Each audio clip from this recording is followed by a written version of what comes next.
I'm just talking to myself because I just feel better knowing that I said something than I didn't. But a gentleman wrote a book, General Bob Scales. He's a retired U.S. Marine, and he wrote a book called Scales on War. Now, I typically don't read many war books much anymore. I did when I was younger. I actually never completed Sun Tzu because I hear enough of you guys quoting it. But if you get this book, Scales on War, and it's only written about 5 years ago, maybe 10 years ago. He's talking about the chaos of, typical generational warfare, fighting the terrorists that you can never catch, the never-ending perpetual war, etc., and what will be the future war. And one part that he focuses in on that's very important, and it's very important because when things are destined to happen, the universe, God, or whatever, even if they're bad, does not give you many windows of opportunity to alter those things. In fact, a perfect example of this I brought up the other day. Do you notice how I'm not kidding you at all. I'm being probably the most forthright with you I've ever been. When Trump was so insistent that he had the election stolen. Now, and I'm speaking from impartial judgment, I want you to go back and look at a few things that are quite fascinating, and I don't believe they're humanly taught to him. First of all, they wouldn't stop covering him on the news. How they controlled the media, well, we can make up any story we want. But also, for example, the birth certificate. I honed in on that right away. But the media is not listening to me, nor would they listen to me. You cannot prove. It was a bind. And the bind is used in one thing, witchcraft. To have Obama have to prove his birth certificate is an impossibility because little do you know, it's one of those things you can't prove. In fact, most of you probably do not even have your original birth certificate and would have to go down and get a copy of one at the City Hall of wherever you were born and then faxed to you. And that would look nothing like the original. And there's no such thing as an original because there's no set rule. No one brought that up. No one. Okay? Also, I don't care what the numbers say in the amount of people who voted for who. Okay? And no, we didn't want Hillary. We didn't have a choice. So hey, everyone tell me, what was the Gen X message that went out to the children of God? Don't vote. I know they say that if you don't vote, you're a bad person, but don't vote in this one. Why should we not vote? Well, because voting for the lesser of two evils still puts you in a very difficult position, because you have to sign for your vote. So you're signing into a demonic contract. Yes, I'm saying, in other words, you're somewhat guilty by association. They're kind of relying on that with Trump people. So, when Trump got elected, remember, he didn't win that first popular vote the first time around. They knew, especially after the Obama huge turnout, where they had, we got a peace award, and Gen X showed up. They knew that we would be nullified because we'd be so disenchanted with it. So he knew when to come in, although if you look at the past and look at history and look at the way things have to be, not just should be, Trump had no business running for president. And by the way, you can look it up. He was going to be, he's a Democrat, man. But he's all about himself, not the country. So he not only switched parties 5 times in 10 years, he switched to the Republican Party in 2014. Had donated money. In fact, his family members had donated money to the Kamala Harris campaign in 2011. It wasn't until Hillary, who is from Arkansas, but then became governor of New York. Why would you do that? Because you want to be president, and only Democrats come from New York. So right there you could see what his agenda was and his intent. But he could only run as a Republican. Right, I remember in 2014, 2015, they were not sure what he was going to run as. Because he's not someone who's supposed to be or ever has been Republican. They treat it on TV like the Republican Party, the Republican Party. He may very well be selling out to the Republican Party. But he himself is not what you would call a Republican except on the voting ballot. That's why no one wanted him. And it was amazing how 3 days later, it's usually right away, Did they finally go, oh, yeah, we knew he was going to win the whole time? It's a lie. It's a lie. Because they knew he was running as a Republican because he couldn't get into the Democratic part. But if he could, he would have, and he should have done that if he wanted to get a famous name besides being modern-day Hitler. But 40%, mainly Gen Xers, did not vote in that first election. In 2016, I'm saying. So when it came down to him and Hillary won the popular vote, do you know what percentage of people who are registered to vote? So this is not including criminals. This is not including homeless people or people who, it's including people who can vote but don't.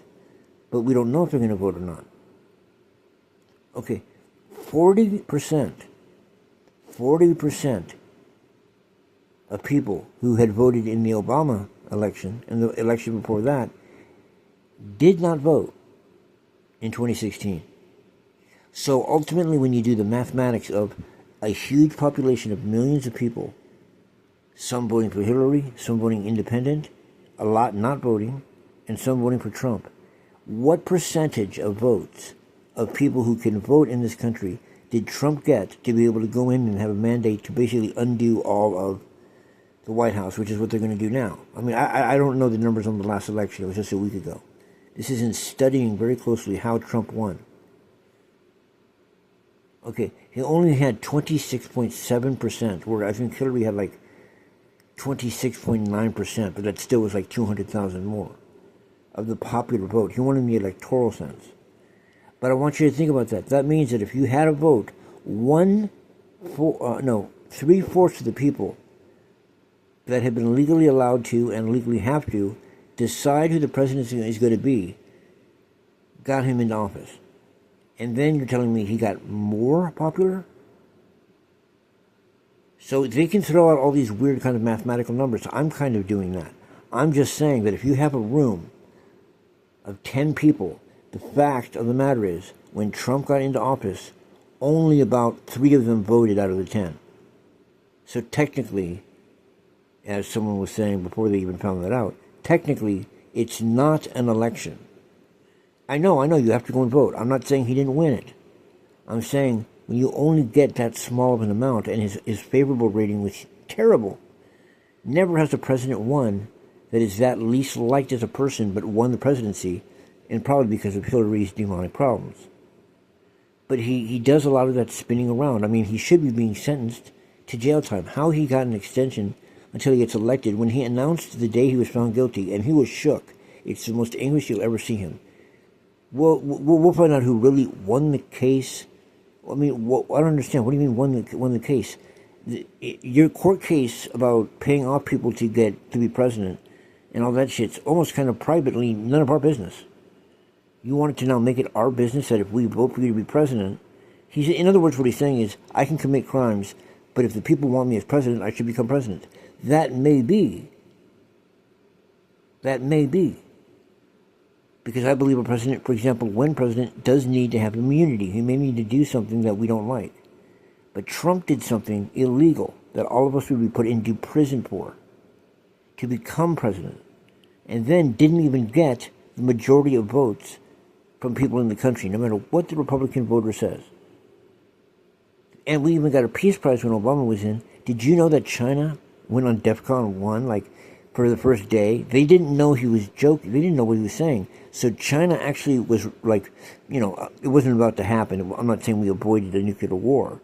I'm saying that they raised the threat level and they put their missiles armed when Trump became president, because they were so convinced he was a lunatic and was going to launch an attack. So that's the difference we're talking about.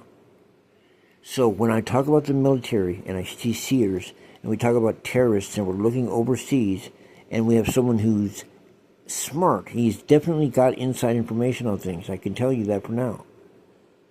But when he got a letter that we all got, or a message that we all got, he seemed to have misinterpreted when he thought that a threat was coming from aliens, and they were Mexicans, that he thought. Remember, he was going to also ban Muslims from coming in. I mean, really, does he seem like that kind of guy? Something spooked him that made him think we were going to have invaders coming into the country to destroy America. And he was correct. But the message would never be meant for him. Any message sent by the heavens is going to go probably to young ones. If anything, it would go to the people who are supposed to be in office. And everyone knows what we know now, that that message that he thought was talking about Mexicans taking over the U.S., aliens as he interpreted it, or Muslims flying in here and taking over the Americas. Can you believe that all the cautionary acts he's taken are overly done? Because actually 65% drop in Latino. Why would they come here? We were in a recession. That was the Great Recession. Every country knows it.